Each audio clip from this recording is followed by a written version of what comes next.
us established a strong personal relationship. So welcome. Thank you, Mr. Biden. First of all, I don't mean to offend you, but we're all confused, very confused. I must use simple terms here. Blaming the prior administration when immediately after your inauguration, you spitefully finalized 17 executive orders reversing your predecessor's signature policies with ease and pride. That's very confusing. And now, 200 plus days later, and you failed to have reversed or modified the Afghan policy. We're confused of why you couldn't have altered that, perhaps, instead of blaming the prior administration. It makes not much sense. Have you and your military ever heard of the phrase erring on the side of caution? Simple idea. We use it where we're from. It's not very difficult to understand.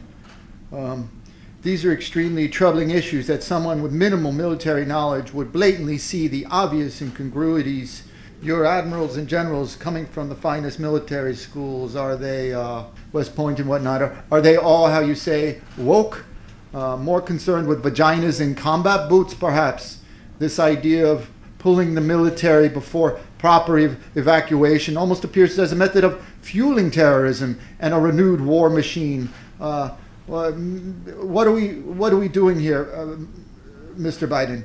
How else do you explain trillions and trillions upon dollars flying about in the wind, high technology and military equipment, more costlier evacuations because of a mistake, and yet you take profound joy and pride in an evacuation that should not have transpired the way it did?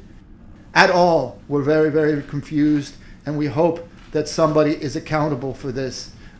The head of the Air Force, perhaps, who didn't give the Afghan people support from the air and left them stranded. As you say, the military weak and fled. Well, they fled because there was no air backup. Well, how do you explain such things, and why isn't there accountability? Who is responsible? Who is the head of your Air Force that allowed that to happen? And I'm sorry, sir, but didn't you say that the buck stops here? The buck stops here.